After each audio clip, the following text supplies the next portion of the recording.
నమస్కారం, welcome to 1 TV news. ముందుగా headline చూద్దాం.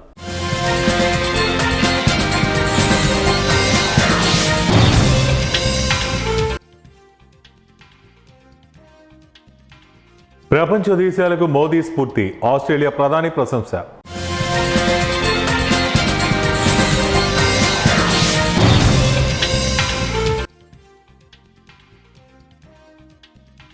మూడు రోజుల తర్వాత షాక్ ఇచ్చిన బంగారం ధర, ఒక్కరోజే 2 సార్లు జంప్.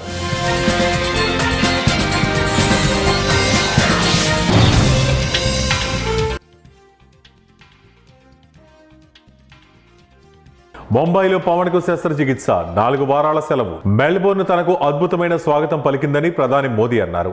ఆస్ట్రేలియా ప్రధాని భారత్ కు మంచి మిత్రుడని కొనియాడారు. ఈ రోజు గురువారం మెల్బోర్న్ మీట్ కార్యక్రమంలో మోదీతో కలిసి ఆస్ట్రేలియా ప్రధాని పాల్గొన్నారు. మోదీ ఆస్ట్రేలియా పర్యటన సందర్భంగా 30,000 మంది ప్రవాస భారతీయులతో కలిసి మెల్బోర్న్ మీట్ కార్యక్రమం నిర్వహించారు. ఆల్బనీస్ భారతీయుల హృదయాలను గెలుచుకున్నాడని, మెల్బోర్న్ వాసులతో గడపడానికి ఆస్ట్రేలియా వచ్చారని ప్రధాని అన్నారు. 2014లో తొలిసారి, 2023లో రెండోసారి, ప్రస్తుతం మూడోసారి ఆస్ట్రేలియా వచ్చారని తెలిపారు. అహ్మదాబాద్ క్రికెట్ స్టేడియం ప్రపంచంలోనే అతి పెద్దదని, అదేవిధంగా మెల్బోర్న్ స్టేడియం క్రికెట్కు ఐకానిక్గా ప్రసిద్ధి చెందిందని పేర్కొన్నారు. భుజాల నొప్పితో బాధపడుతున్న ఉప ముఖ్యమంత్రి పవన్ కళ్యాణ్ చికిత్స నిమిత్తం శుక్రవారం ముంబై వెళ్లనున్నారు. గత వారమే ఆయన ముంబైలో వైద్య పరీక్షలు చేయించుకోగా వెనువెంటనే శస్త్రచికిత్స చేయించుకోవాలని వైద్యులు సూచించిన విషయం తెలిసిందే. అయితే ముందస్తు అధికారిక కార్యక్రమాలు ఉండటం వల్ల అప్పట్లో ఆయన శస్త్రచికిత్స చేయించుకోలేకపోయారు. ఇక భుజాలు, కండరాల నొప్పి ఎక్కువ అవుతుండడం వల్ల వారం పాటు అన్నింటికీ వాయిదా వేసి శస్త్రచికిత్స నిమిత్తం ముంబై వెళ్లాలని నిర్ణయించుకున్నారని అంటున్నారు. ముంబైలో ప్రఖ్యాత కోకిలాబేన్ ధీరుభాయ్ అంబానీ శస్త్రచికిత్స ఆసుపత్రిలో పవన్ కు చికిత్స జరగనుందని ఉప ముఖ్యమంత్రి కార్యాలయం వెల్లడించింది. వరుస 3 రోజులుగా తగ్గుతూ వచ్చిన బంగారం ధర ఇవాళ ఒక్కరోజే 2 సార్లు పెరిగింది. ఆషాఢ మాసం మొదలు కానున్న వేళ ధరలు తగ్గుతాయని ఎదురు చూస్తున్న తరుణంలో ఊహించని రీతిలో ధర పెరగడంతో కొనుగోలుదారులు షాక్ అవుతున్నారు. ఉదయం 10 గంటల సమయంలో స్వల్పంగా పెరిగిన బంగారం ధర సాయంత్రం 3 గంటల తర్వాత మరోసారి పెరిగింది. మొత్తంగా గురువారం ఒక్కరోజే బంగారం ధర 1200 నుండి 1310 రూపాయల వరకు పెరిగింది. హైదరాబాద్ బులియన్ మార్కెట్లో 24 క్యారెట్ల బంగారం 10 గ్రాముల ధర 1310 మేర పెరిగి 1,44,440కి చేరింది. అలాగే 22 క్యారెట్ల బంగారం 10 గ్రాముల ధర 1200 మేర పెరిగి 1,32,400కి చేరింది. పెరిగిన ధరలు, మేకింగ్ ఛార్జీలు, జీఎస్టీ అదనంగా ఉంటాయి. కర్నూలు జిల్లా ఎమ్మిగనూరు నియోజకవర్గంలో కొనసాగుతున్న ఓటర్ల ప్రత్యేక సమగ్ర సవరణ కార్యక్రమాన్ని భారత ఎన్నికల సంఘం నిర్దేశించిన చట్టాలు, నియమాలు, మార్గదర్శకాల ప్రకారం పూర్తి స్థాయిలో పారదర్శకంగా, నిష్పక్షంగా నిర్వహించాలని మాజీ municipal vice chairman, YSR Congress party Emmiganur నియోజకవర్గ యోజన విభాగ అధ్యక్షులు డి నజీర్ అహ్మద్ డిమాండ్ చేశారు. ఈ సందర్భంగా ఆయన మాట్లాడుతూ, భారత రాజ్యాంగం ప్రతి అర్హత కలిగిన భారత పౌరుడికి ఓటు హక్కు కల్పించిందని, ఆ హక్కును పరిరక్షించడం ఎన్నికల సంఘం, ఎన్నికల విధుల్లో పాల్గొనే ప్రతి అధికారి రాజ్యాంగబద్ధ బాధ్యత అని అన్నారు. భారత రాజ్యాంగంలోని ఆర్టికల్ 324 ప్రకారం ఎన్నికల నిర్వహణ, పర్యవేక్షణ, నియంత్రణ బాధ్యత భారత ఎన్నికల సంఘానికి అప్పగించబడిందని తెలిపారు. అలాగే ప్రజా ప్రాతినిధ్య చట్టం 1950, ప్రజా ప్రాతినిధ్య చట్టం 1951, ఓటర్ల నమోదు విషయాలు 1960 ప్రకారం ఓటర్ల జాబితా సవరణ కార్యక్రమం నిర్వహించాల్సి ఉంటుందని పేర్కొన్నారు. ఓటర్ల ప్రత్యేక సమగ్ర సవరణ కార్యక్రమం ఉద్దేశం అర్హత కలిగిన ప్రతి ఒక్కరి ఓటర్ పేరు జాబితాలు నమోదు చేయడం, చిరునామా, పేరు, ఇతర వివరాల్లో ఉన్న తప్పులను సరిదిద్దడం, చట్టబద్ధమైన ప్రక్రియ ద్వారానే ఆ వ్యక్తుల పేర్లు తొలగించడమని తెలిపారు. ఈ కార్యక్రమంలో రాజకీయాలకు, వ్యక్తిగత అభిప్రాయాలకు, పక్షపాతానికి ఎటువంటి స్థానం ఉండకూడదన్నారు.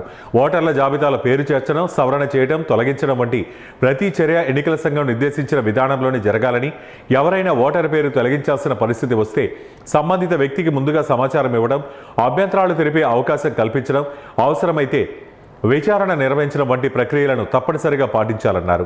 ఎన్నికల నమోదు అధికారి, సహాయ ఎన్నికల నమోదు అధికారి, బూత్ లెవెల్ అధికారులు, సెక్టార్ అధికారులు, జిల్లా ఎన్నికల అధికారులు తమ పరిధిలో జరుగుతున్న కార్యక్రమాన్ని నిరంతరం పర్యవేక్షించాలని, ప్రతి బూత్లో వెరిఫికేషన్ సక్రమంగా జరుగుతుందో లేదో తనిఖీ చేయాలని, ప్రజల నుంచి వచ్చే ప్రతి ఫిర్యాదును వెంటనే స్వీకరించి నిష్పక్షపాతంగా విచారణ జరిపి చర్యలు తీసుకోవాలని ఆయన కోరారు.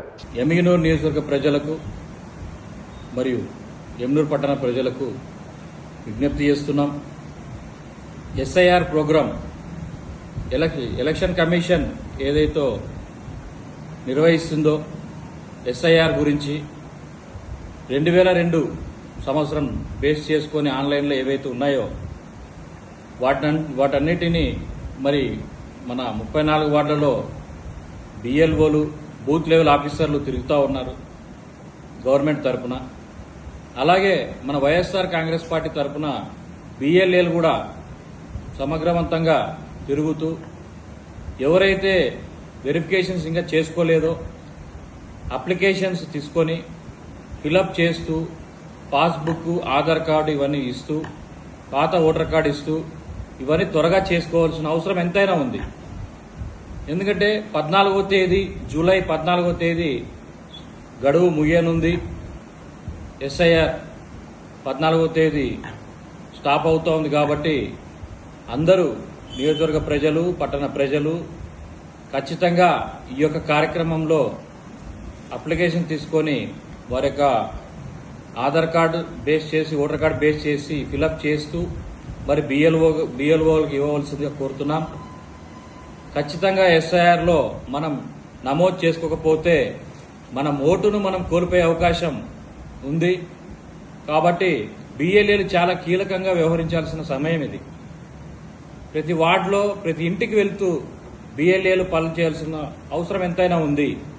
మన వైఎస్ఆర్ కాంగ్రెస్ పార్టీ బిఎల్ఏలు బూత్ లెవెల్ ఏజెంట్స్, వీళ్ళు ఖచ్చితంగా నియోజకవర్గంలో 274 బూతులకు వీళ్ళు వెళ్లవలసిందిగా కోరుతున్నాం. సమయం లేదు, 14వ తేదీ అయిపోతుంది. కాబట్టి వారికి విజ్ఞప్తి చేస్తున్నాము, ఓటర్లకు కూడా విజ్ఞప్తి చేస్తున్నాము. ఖచ్చితంగా ఈ యొక్క ఎస్ఐఆర్ ప్రోగ్రాంలో నిర్వహించినటువంటి కార్యక్రమంలో ప్రతి ఒక్కరూ ఓటర్లు పాల్గొని వారి యొక్క అప్లికేషన్ ఫిలప్ కర్నూలు జిల్లా పెద్దగడుబూరు ఎస్ఐ మారుతి ఓ మహిళపై విచక్షణ రాహిత్యంగా దాడి చేసి గాయపరిచారని జైభీం ఎంఆర్పీఎస్ అధ్యక్షులు చిక్కం జానయ్య ఆగ్రహం వ్యక్తం చేశారు. కర్నూలు జిల్లా కోసిగిలో జైభీం ఎంఆర్పీఎస్ అధ్యక్షులు చిక్కం జానయ్య బాధితులతో కలిసి కోసిగి సీఐ మంజునాథ్కు ఫిర్యాదు చేయడానికి వచ్చారు. అనంతరం వారికి జరిగిన అన్యాయంపై మీడియా ముందు వాపోయారు. తమ పొలం పక్కన ఉన్న సాల్మోను, సామేలు, నతనీయులు, అబ్రహాం, యోహాను కలిసి వారి పొలానికి రస్తా ఇవ్వాలన్నారు. మా పొలం దగ్గరికి వచ్చి కింద పొలానికి 2 తరాల నుంచి రస్తా లేకున్నా కూడా వారందరూ మమ్మల్ని బెదిరించి రస్తా ఇవ్వాలని మమ్మల్ని బెదిరించారన్నారు. అందుకు మేము మా కుటుంబ సభ్యులు ఒప్పుకోకపోవడంతో వారి వెంట వచ్చిన పెద్ద కడుబూరు ఎస్ఐ మారుతి నానా బూతులు తిడుతూ దౌర్జన్యం చేశారన్నారు. ఇదంతా పక్కనే ఉన్న దావీదు ఎస్ఐ మారుతిని వీడియో తీశారన్నారు. దీంతో ఎస్ఐ మారుతి నన్నే వీడియో తీస్తావా అంటూ బూతులు తిట్టి మెడ చుట్టూ అంగీ చుట్టి గొంతును గట్టిగా పట్టుకుని విచక్షణ రాహిత్యంగా దాడి చేశారన్నారు. వదలండి సార్ అని అడ్డుకోగా మహిళ అని చూడకుండా దాడి చేశారని బాధితులు కన్నీరు మున్నీరయ్యారు. భయపడి ఆత్మరక్షణ కోసం ఎస్ఐ మారుతి చేయి పట్టుకుని గట్టిగా కొరికినట్లు ఆమె తెలిపారు. కోపంతో నన్నే కొరుకుతావా అంటూ నానా బూతులు తిడుతూ పిడిగుద్దులు గుద్దుతూ పెద్ద కడుబూరు ఎస్ఐ మరింతగా దాడి చేసి గాయపరిచారని బాధితులు తెలిపారు. ఆ రోజు నుంచి ఆసుపత్రిలో చికిత్స పొందుతున్నామని వారన్నారు. ఇంతటితో ఆగకుండా పొలంలో అవతలి వారికి సపోర్ట్ చేసి చేతికి వచ్చిన పంటను నాశనం చేశారని బాధితులు తెలిపారు. అన్యాయానికి ప్రోత్సహించిన పెద్ద కడుబూరు ఎస్ఐ మారుతి పైన చేతికి వచ్చిన పంట పొలాలను దెబ్బతీసి లక్షలాది రూపాయల పెట్టుబడిని నాశనం చేసిన వారిపైన కఠిన చర్యలు తీసుకోవాలని పోలీసు అధికారులు జైభీం ఎంఆర్పీఎస్ అధ్యక్షులు చిక్కం జానయ్య డిమాండ్ చేశారు. లేని పక్షంలో పెద్ద ఎత్తున ధర్నా చేస్తామన్నారు. ఇంత దారుణంగా జరిగినామో మేమేమనలేం సారు. ఏమేమనుకున్నా కొట్టే కొట్లే, ఏదో పెద్ద సార్ కదా కొట్టే కొట్లే. ఆ సారుల్లో అధికారం ఉంటది కదా, వాళ్ళు మనకు న్యాయం చేస్తారులే కానీ మనం న్యాయం చేస్తారని మేము ఇంతవరకు ఊకే ఉంటుంది సారు. ఊకే ఉన్నా ఇప్పుడు శనగలాన పంట ఏరుశనగ వేసుకున్నాం సార్. ఏరుశనగ వేసుకుంటే ఏరుశనగలాన కొక్కిలింగి తెచ్చి తీసారు సారు. మరి అది ఎవరు సపోర్ట్ ఇచ్చినాక అట్లా తీస్తారు సారు. వాళ్ళు సపోర్ట్ ఇస్తేనే కదా, ఎస్ఐ సపోర్ట్ ఇస్తేనే కదా అట్లా తీసేది. వాళ్ళకి చెప్పాలి కదా సార్, మాకు న్యాయం చేయాలి కదా. న్యాయం చేయనట్టు ఏం చేయనట్టు ఇట్టుంటే మరి మీ మీద కాకుంటే ఎవరి మీద చెప్తే పెడతాం సార్ మాకు కేసు. మాకు న్యాయం కావాలి చూడు సార్, న్యాయం కావాలా, మాకు న్యాయం కావాలని మమ్మల్ని ఆశ్రయిస్తున్నాము. అనుకుంటాడు నన్ను అందరిలోన మరి అర్ధనగ్నంగా తీసే ప్రమాదం ఉందని ఆత్మరక్షణతోన ఎస్ఐ గారి చేయని కూడా గట్టిగా ఈమె కొరకడం కూడా జరిగినది. అంతటితోనే ఎస్ఐ 2 చేతులు కూడా వదిలిపెట్టి నన్నే ఉరుకుతారని కూడా మరి విచక్షణ రహితంగా పిడుగుద్దులతోన కాలుతో కూడా వీళ్ళదంతే. అదే 7/5/2026 తేదీన సుమారు మరి 9:30 గంటల సమయంలో అర్ధరాత్రి రాత్రిన కూడా మన జ్యోతి కూడా ఎమ్మెగనూరు ప్రభుత్వ హాస్పిటల్ కూడా వెళ్ళడం జరిగింది. వాళ్ళు దాదాపు ట్రీట్మెంట్ అన్ని చేసుకుంటుండగా ఎవరు కొట్టారంటే ఎస్ఐ గారు కొట్టారు.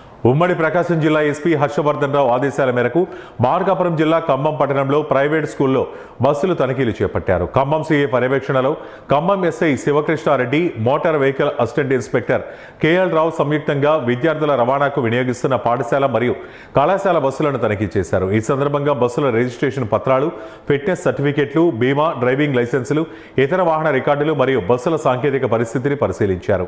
విద్యార్థుల భద్రతకు అత్యంత ప్రాధాన్యత ఇవ్వాలని, బస్సులను పూర్తిగా రోడ్డు యోగ్యమైన స్థితిలో నిర్వహించాలని, అతివేగంగా నడపకూడదని, సామర్థ్యానికి మించి విద్యార్థులను ఎక్కించరాదని, అన్ని ట్రాఫిక్ నిబంధనలు మరియు భద్రతా ప్రమాణాలను తప్పనిసరిగా పాటించాలని పాఠశాల కళాశాల యాజమాన్యాలు మరియు డ్రైవర్లకు అధికారులు సూచించారు. విద్యార్థులు సురక్షిత రవాణా విషయంలో ఎలాంటి నిర్లక్ష్యం సహించబోమని అధికారులు హెచ్చరించారు. కాబట్టి ఏం చేయాలి, మీరు దాన్ని డైరెక్ట్గా ఇండైరెక్ట్గా అపోజ్ చేయాలి. అలాంటి ఏజెన్సీకి చెప్పాలి, సార్ పలానా స్కూల్ డ్రైవర్కి వాడికి లైసెన్స్ లేదు సార్, అయినా తిరుగుతున్నాడు పలానా రూట్లో, వాడు మేము యాక్షన్ తీసుకుంటాం, కేసు అవసరం కేసు కట్టేస్తాం. మీకు ఇబ్బంది ఏమి ఉండదు, ఎందుకంటే మీరు మీ వృత్తిని మీరు కాపాడుకోవాలి కదా.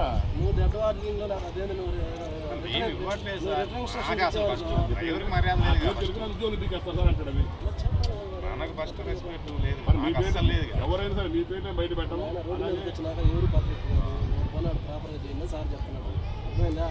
ఎంకరేజ్ చేయకండి,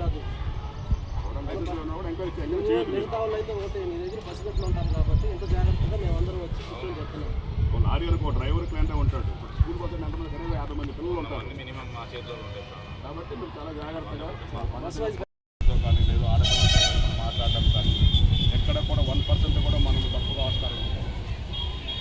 బండి కంటిన్యూ తీసుకోవడంతో పాటు పిల్లలు సేఫ్గా దిగారా లేదా, వాళ్ళ పేరెంట్స్కి హ్యాండ్ ఓవర్ చేశారా లేదా అని చూసుకోవాలి.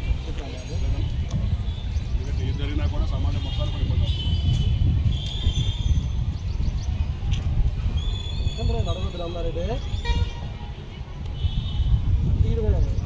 తొక్కేసాడు ఆ ముసలాన్ని కొద్దిగా వాళ్ళు గుర్తంతా బాధపడతాయి. ఇప్పుడు స్కూల్ ప్రజలు ఎవరు వచ్చారు? విజయనగరం జిల్లా పరిషత్ సమావేశ మందిరంలో జిల్లా పరిషత్ చైర్మన్, వైఎస్ఆర్ కాంగ్రెస్ పార్టీ జిల్లా అధ్యక్షులు, భీమిలి నియోజకవర్గ సమన్వయకర్త శ్రీ మజ్జి శ్రీనివాసరావు అధ్యక్షతన జిల్లా పరిషత్ సర్వసభ్య సమావేశం నిర్వహించారు. ఇటీవల సముద్రంలో గల్లంతైన మత్స్యకారులకు జెడ్పీ చైర్మన్ చిన్న శ్రీను ప్రగాఢ సానుభూతి వ్యక్తం చేశారు. వారి ఆత్మకు శాంతి చేకూరాలని కోరుతూ సభలో సభ్యులతో కలిసి 2 నిమిషాలు మౌనం పాటించారు. బాధిత కుటుంబాలకు ప్రభుత్వం అన్ని విధాల అండగా నిలిచి తగిన సహాయం అందించాలని ప్రభుత్వాన్ని కోరారు. అనంతరం జిల్లా ప్రజా సమస్యలపై జరిగిన చర్చలో చిన్న శ్రీను మాట్లాడుతూ జిల్లా ప్రజల సమస్యలను పరిష్కరించేందుకు నిర్వహిస్తున్న అత్యంత ముఖ్యమైన జిల్లా పరిషత్ సర్వసభ్య సమావేశానికి కూటమి ప్రజాప్రతినిధులు గైర్హాజరు కావడం బాధాకరమన్నారు. ప్రజల సమస్యలపై చర్చించాల్సిన బాధ్యత ఉన్న ప్రజాప్రతినిధులు సమావేశాలకు దూరంగా ఉండడం సరైన విధానం కాదని స్పష్టం చేశారు.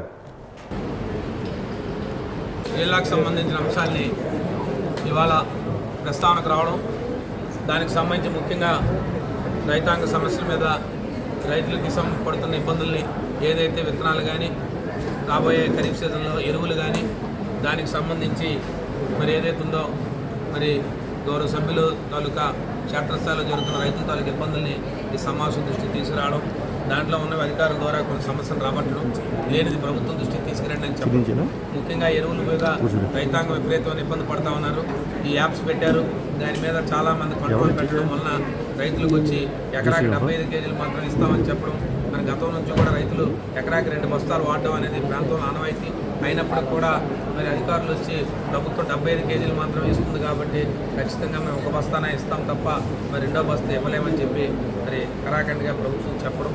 మరి దీన్ని కూడా ప్రభుత్వం దృష్టికి తీసుకెళ్ళండి, ఇది రైతుల తాలూకా సమస్య, రైతాంగం ఇబ్బంది పడుతున్నారని చెప్పాము. మరి అలాగే విత్తనాల సమస్య కూడా ఉంది, విత్తనాలు కూడా పూర్తి స్థాయిలో అందుబాటులో పెట్టండి అని చెప్పాం.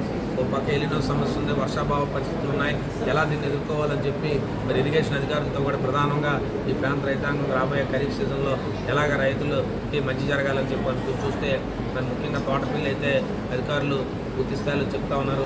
ఎక్కడా కూడా భారత ప్రజాతంత్ర యువజన సమైక్య డివైఎఫ్ఐ ఆధ్వర్యంలో కోట జంక్షన్ వద్ద నిరసన కార్యక్రమం నిర్వహించారు.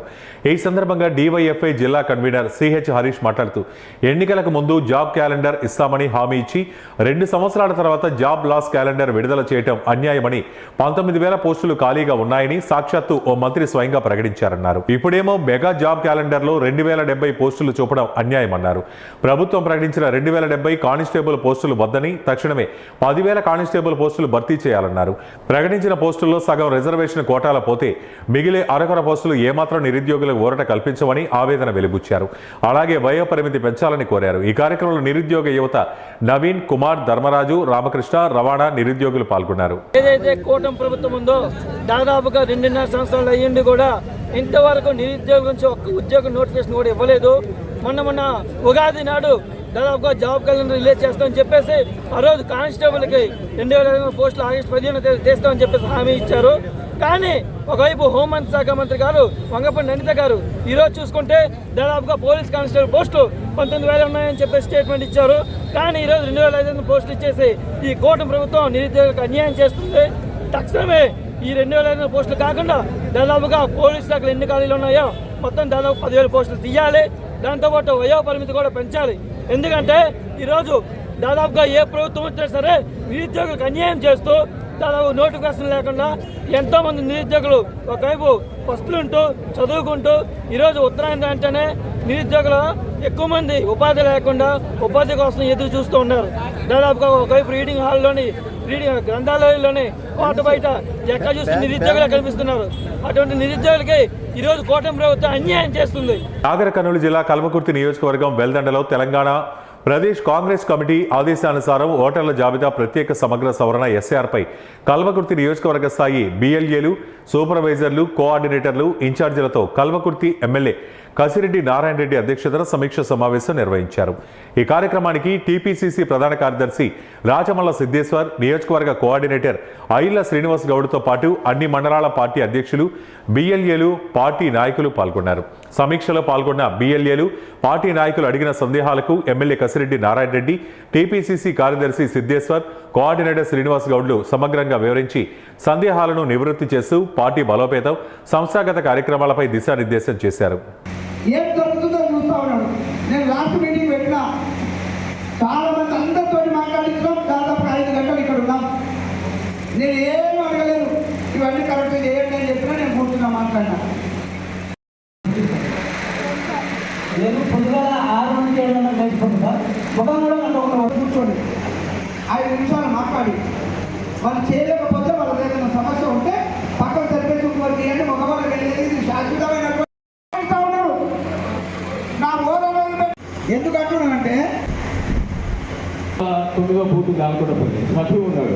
689 ఓట్లు ఉంటాయి ఆ బూత్లో. అంటే అందరికంటే ఆ మండలంలో అన్ని ఫామ్స్ అనిపిస్తుంది సభ్యు. అందరూ కూడా ఆయన అభినందించాం. అయితే డిజిటలైజ్ చేసినప్పుడు ఏమైందంటే ఎగబడిపోయి 14 ఓట్లు మాత్రమే డిజిటలైజ్ అయ్యాయి. అందుకే అక్కడ బిఎల్ఏ చేసే కదా బిఎల్ ప్రక్రియ ఏ విధంగా జరుగుతుంది చూసుకునే పాటు ఎక్కడెక్కడ స్ట్రగుల్స్ అవుతున్నాయి, ప్రాబ్లం అవుతుంది, దానికి సొల్యూషన్ ఇచ్చే విధంగా. ఈరోజు దాదాపుగా ఒక 30 మంది ఇక్కడ మాట్లాడారు. అంటే బిఎల్ఏస్ వాళ్ళకు ఉన్నటువంటి సమస్యలను మనం సాల్వ్ చేయాలనే ఉద్దేశంతో వాళ్ళకి చెప్పాము. టిపికల్గా ఉన్నాయి కూడా అన్నీ క్లియర్ చేయాలనేది, ఏ విధంగా ముందుకెళ్ళాలనేది ఎక్స్ప్లెయిన్ చేస్తాం. మీరు చెప్పినటువంటి వాస్తవం చాలామందికి ఇంకా డౌట్స్ కానీ అక్కడక్కడ కొన్ని ఇష్యూస్ ఉన్నాయి. ఓటుని ఇక్కడ తెచ్చుకోవడం, ఇక్కడ ఉన్నటువంటి ఇంకొక ఓటు అక్కడికి కూడా వెళ్ళేటువంటి ప్రక్రియ నేను చెప్తా ఉన్నాను. ఇప్పుడైతే ఇది డిజిటలైజేషన్ కార్యక్రమంలో ఇది నమోదు అయినట్లు అవుతే సెకండ్ ఫేజ్లో అవన్నీ కూడా ఆ కార్యక్రమం అంతా కూడా సెకండ్ ఫేజ్లో మళ్ళీ జరుగుతుంది. ఆఫ్టర్ 24th అవన్నీ కూడా మళ్ళీ మన దగ్గర తెచ్చుకోవడం లేదు. మన దగ్గర ఉన్నటువంటిది ఎవరన్నా అమ్మాయి ఇంకొక ప్లేస్కి వెళ్ళిపోతుంది మ్యారేజ్ అయిన తర్వాత, అక్కడే ఉంచుకోవాలనుకున్నారు, ఇక్కడ నుంచే వెళ్ళిపోతుంది.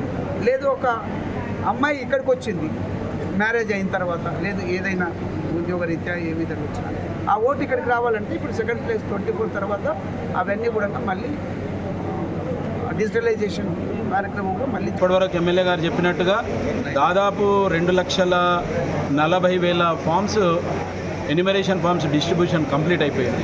అందులో 30,000 పైచిలకు డిజిటలైజేషన్ పూర్తయింది. ఇంకా మిగతాయి కావాలి. ఈ నెల 24 వరకు టైం ఉంది కాబట్టి అంతలోపు ఇవన్నీ కూడా పూర్తవుతాయి. దానికి బిఎల్ఓలు, బిఎల్ఏలు అందరూ సమన్వయంతో చేసుకొని ఇవన్నీ పూర్తి చేయాలని కోరడం జరిగింది. చిన్న ఇబ్బందులు ఉన్నాయి. ఎటొచ్చి సామాన్యులు ఎవరైతే ఉన్నారో, ఎవరైతే చదువురాని వారు ఉన్నారో అలాంటి వాళ్ళ ఆళ్లగడ్డ నియోజకవర్గంలో రాజకీయాలు వేడెక్కాయి. ఆళ్లగడ్డ ఎమ్మెల్యే భూమా అఖిలప్రియ, మాజీ ఎమ్మెల్యే వైసీపీ నేత బిజేంద్రారెడ్డి మధ్య మాటల యుద్ధం తారాస్థాయికి చేరింది. అహోబిలం లక్ష్మీ నరసింహస్వామి దేవాలయం తలనీలాల టెండర్లలో అవినీతి జరిగిందని మాజీ ఎమ్మెల్యే బిజేంద్రారెడ్డి ఆరోపణలు చేయడంతో ఇద్దరి మధ్య మాటల యుద్ధం కొనసాగుతోంది. అంతేకాదు బహిరంగ చర్చకు నేను సిద్ధం, నువ్వు సిద్ధమా అంటూ అఖిలప్రియ సవాలు చేయడంతో ఆళ్లగడ్డలో ఉద్రిక్త పరిస్థితులు చోటు చేసుకుంటున్న వైనంపై ఓ ప్రత్యేక కథనం. నంద్యాల జిల్లా ఆళ్లగడ్డ నియోజకవర్గంలో రాజకీయ సమీకరణాలు వేగంగా మారుతున్నాయి. అహోబిలం లక్ష్మీ నరసింహస్వామి దేవస్థానంలో తలనీలాల టెండర్ల విషయంలో భారీ అవినీతి జరిగిందని, దీనికి ప్రధాన కారణం ఆళ్లగడ్డ ఎమ్మెల్యే భూమా అఖిలప్రియ కారణమని మాజీ ఎమ్మెల్యే వైసీపీ నేత బిజేంద్రారెడ్డి తీవ్రస్థాయిలో ఆరోపణలు చేశారు. అహోబిలం దేవస్థానం అఖిలప్రియ అడ్డాగా మారుతుందని, ఏ టెండర్ల ప్రక్రియ చేపట్టినా తనకు నచ్చిన వారికి వచ్చే విధంగా ప్రయత్నం చేస్తుందని, తన వర్గానికి కాకుండా ఇతరులకు వస్తే వారిని భయపెట్టే విధంగా ప్రయత్నాలు చేస్తూ ఉందని మండిపడ్డారు. గత వైసీపీ హయాంలో నిర్వహించిన టెండర్లే తప్ప కొత్త టెండర్లు పిలవడానికి అఖిలప్రియ అడ్డుపడుతుందని ఆయన ఆరోపించారు. నియోజకవర్గంలో ఏం చేయాలన్న ఒక రేట్ ఫిక్స్ చేశారని, చివరకు దేవాలయాలను కూడా వదలడం లేదని మాజీ ఎమ్మెల్యే బిజేంద్రారెడ్డి తీవ్రస్థాయిలో ధ్వజమెత్తారు. మాజీ ఎమ్మెల్యే బిజేంద్రారెడ్డి చేసిన ఆరోపణలు ఆళ్లగడ్డ నియోజకవర్గంలో పెను దుమారం లేపింది. మాజీ ఎమ్మెల్యేపై భూమా అఖిలప్రియ తనదైన స్టైల్లో గట్టి కౌంటర్ ఇచ్చారు. ఎటువంటి ఆధారాలు లేకుండా టెండర్ల విషయంలో దేవస్థానంలో తాను వేలు పెడుతున్నారని, మాజీ ఎమ్మెల్యే ఎలా నిర్ణయిస్తారని ఆమె ప్రశ్నించారు. ఒక్క దాంట్లో నేను అవినీతికి పాల్పడినాను అని నిరూపిస్తే ముఖ్యమంత్రి చంద్రబాబుకు రాజీనామా లేఖ ఇచ్చి రాజకీయాల నుంచి శాశ్వతంగా తప్పుకుంటారని, ఇక మీదట ఆళ్లగడ్డ నియోజకవర్గంలో అడుగుపెట్టనని భూమా అఖిలప్రియ సంచలన వ్యాఖ్యలు చేశారు. అహోబిలం దేవస్థానం దగ్గరికి వచ్చి నాపై చేసిన ఆరోపణలు రుజువు చేయాలని అఖిలప్రియ సవాల్ విసిరారు. అంతటితో ఆగకుండా అహోబిలం చేరుకుని మాజీ ఎమ్మెల్యే బిజేంద్రారెడ్డి కోసం ఎదురు చూశారు. సవాళ్లు స్వీకరించిన మాజీ ఎమ్మెల్యే అదే ప్రాంతానికి వెళ్తున్న క్రమంలో పోలీసు అధికారులు ఆయనను హౌస్ అరెస్ట్ చేశారు. దీంతో ఆళ్లగడ్డ నియోజకవర్గంలో ఉద్రిక్త పరిస్థితులు చోటు చేసుకున్నాయి.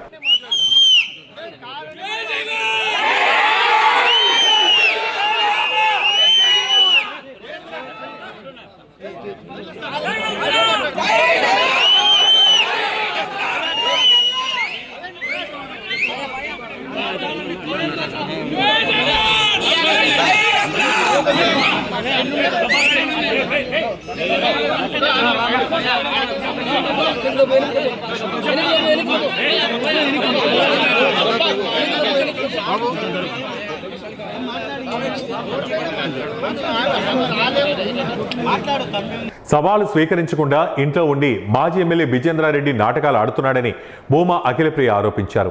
అంతేకాకుండా నంద్యాల జిల్లా ఎస్పీపై భూమా అఖిలప్రియ తీవ్రస్థాయిలో మండిపడ్డారు. అహోబిలం సీఈఓల వల్ల ఇబ్బందులు వస్తున్నాయని ఎస్పీకి వివరించామని, పంచాయతీ కూడా జరిగిందన్నారు.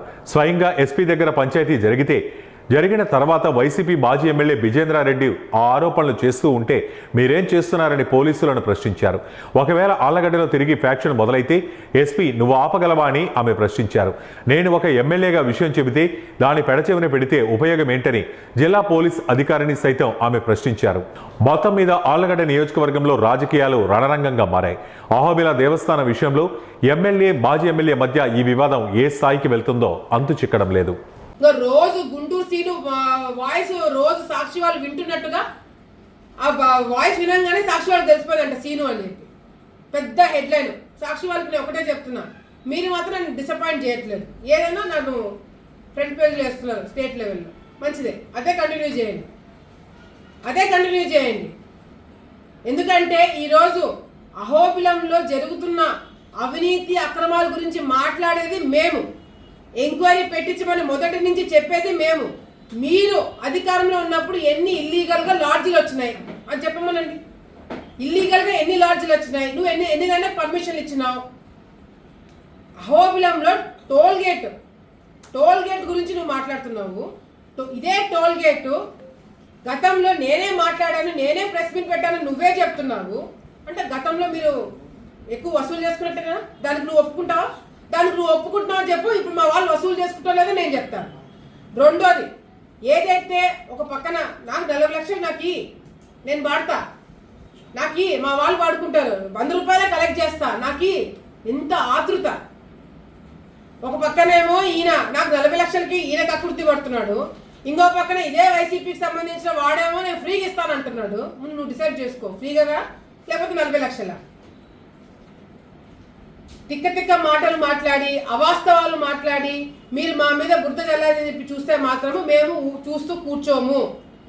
అహోబిలం నరసింహస్వామి, ఇదే అహోబిలం నరసింహస్వామి టెంపుల్లో గుడిలో కొన్ని నెలల క్రితము వైఎస్ఆర్సీపీ నాయకులకు సంబంధించి కొంతమంది వ్యక్తులు తలనీలాలు కొట్టేశారని చెప్పి జరిగింది.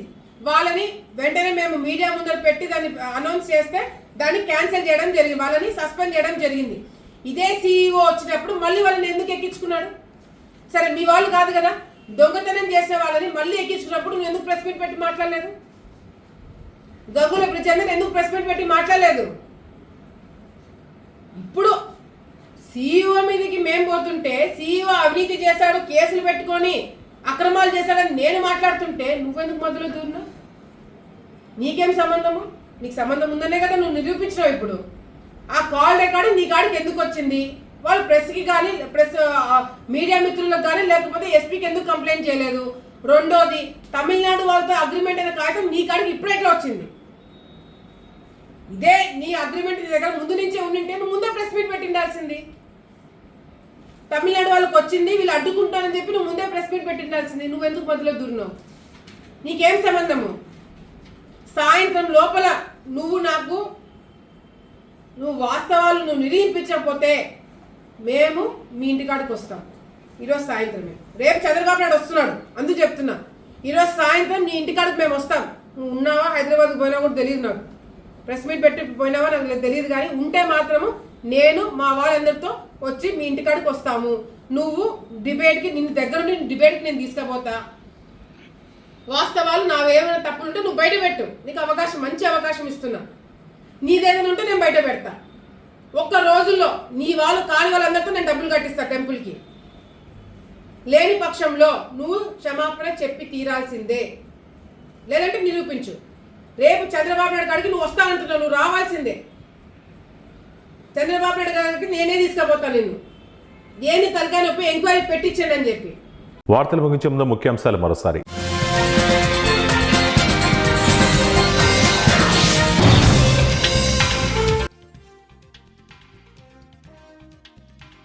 ప్రపంచ దేశాలకు మోదీ స్ఫూర్తి, ఆస్ట్రేలియా ప్రధాని ప్రశంస.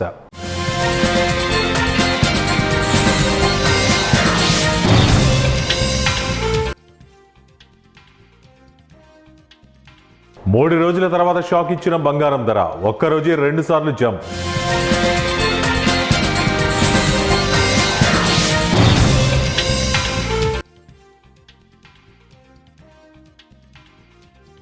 ముంబైలో పవన్ కు శస్త్రచికిత్స, 4 వారాల సెలవు. ఇవే ఇప్పటి వరకు బులెటిన్ అప్డేట్స్. మరిన్ని అప్డేట్స్ కోసం చూస్తూనే ఉండండి 1 టీవీ న్యూస్.